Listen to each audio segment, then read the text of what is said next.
आज वो दिन है जिस दिन हम अपनी बुनियाद को याद करते हैं कि हमारी बुनियाद कहाँ से आती है। हमारी बुनियाद 80 के अधिवेशन से आती है जो आज ही के दिन हुआ था। और उस अधिवेशन में जैसा चंद्रपाल जी ने बताया कि कांग्रेस पार्टी उस समय जो यहाँ की हुकूमत थी उस पर एक दूसरे तरीके से प्रेशर ग्रुप की तरह से काम करने के लिए गठित हुई। वही कांग्रेस 1920 आते आते गांधी की कांग्रेस बनी। गांधी की कांग्रेस जब बनी तो गांधी ने कहा कि भाई ये गरीबों की कांग्रेस बनाओ, सारे लोगों को मेंबर बनाओ। ऐसा नहीं है कि सिर्फ जो पढ़े लिखे लोग हैं, वकील हैं, डॉक्टर हैं, पेशे से पत्रकार हैं, बड़े कॉलेज में पढ़ने वाले लोग हैं, वही लोग कांग्रेस के हिस्सेदार बनेंगे। उन्होंने कहा कि कांग्रेस सबकी है, पूरे मुल्क की कांग्रेस है और सब लोगों को कांग्रेस में आना चाहिए। और ये वही दौर था जब आपने बताया कि चंपारण आए, महात्मा गांधी जब चंपारण आए तो पंडित जवाहरलाल नेहरू भी वहाँ गए, पूछे कि मैं मदद करना चाहता हूँ आपकी। तो उन्होंने कहा कि मुझे आपके मदद की बहुत ज़रूरत नहीं है, लेकिन ये जो किसान आ रहे हैं इनकी बातों को अगर आप लिख कर एक दस्तावेज आप लोग बना देंगे तो बेहतर होगा।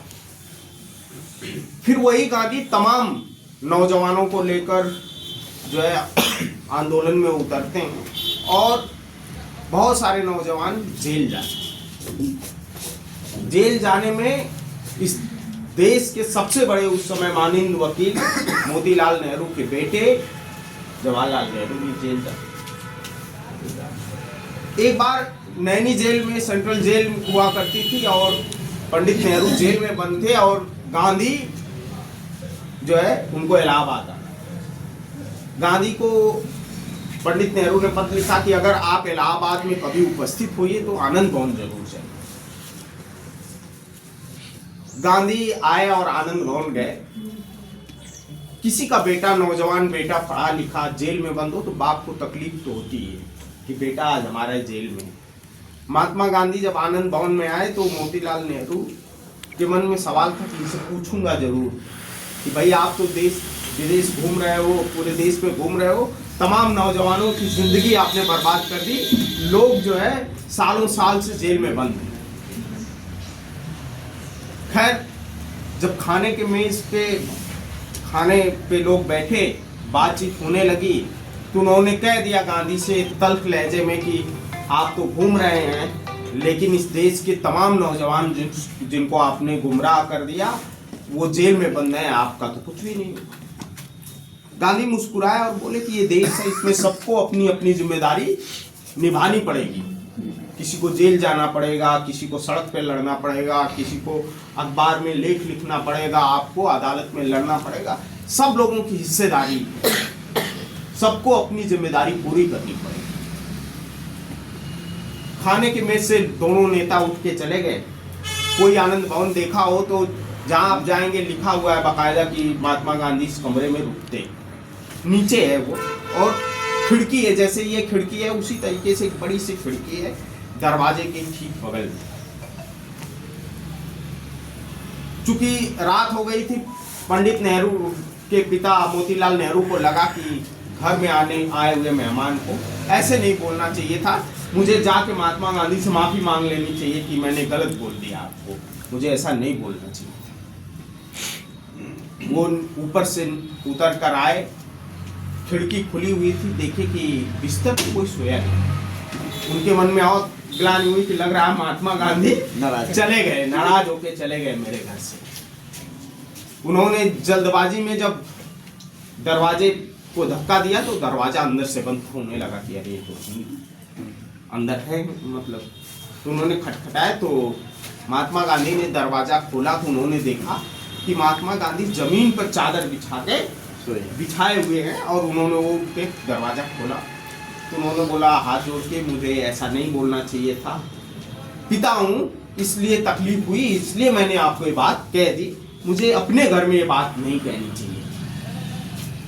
आप लग रहा है उस बात से नाराज हो गए और मेरे घर में जमीन पर सोए।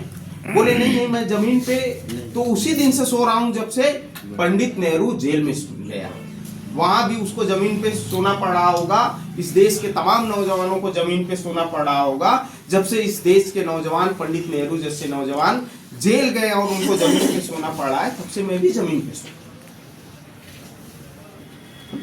ये पत्र जो है मोतीलाल नेहरू ने अपने परिवार में पत्र लिखा था। ये डॉक्यूमेंट बाद में कहीं किसी रामचंद्र गुहा ने अपनी किताब में संभवतः कोट किया है।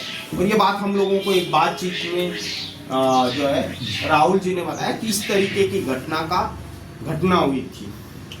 तो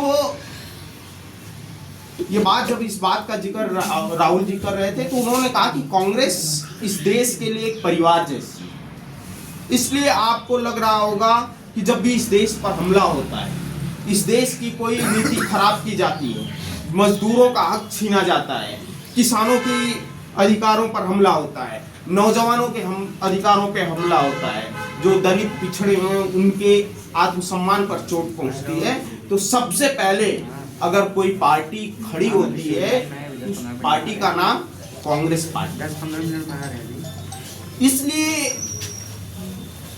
सबसे पहले बोलती है, हम सारे लोग गांव देहात से आते हैं और गांव देहात में जो घर का सबसे बुरा आदमी होता है, जो घर को बनाया होता है, उसको सबसे ज्यादा तकलीफ होती है।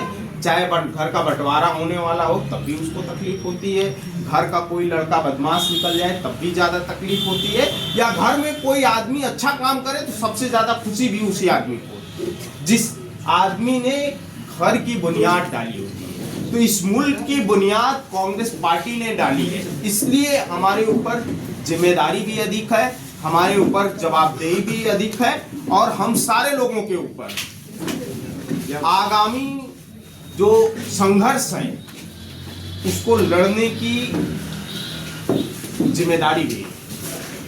हम सारे लोगों ने अभी अतीत की बातें की, लेकिन ये जरूरी है कि हम आने वाले फ्यूचर की भी बात करें।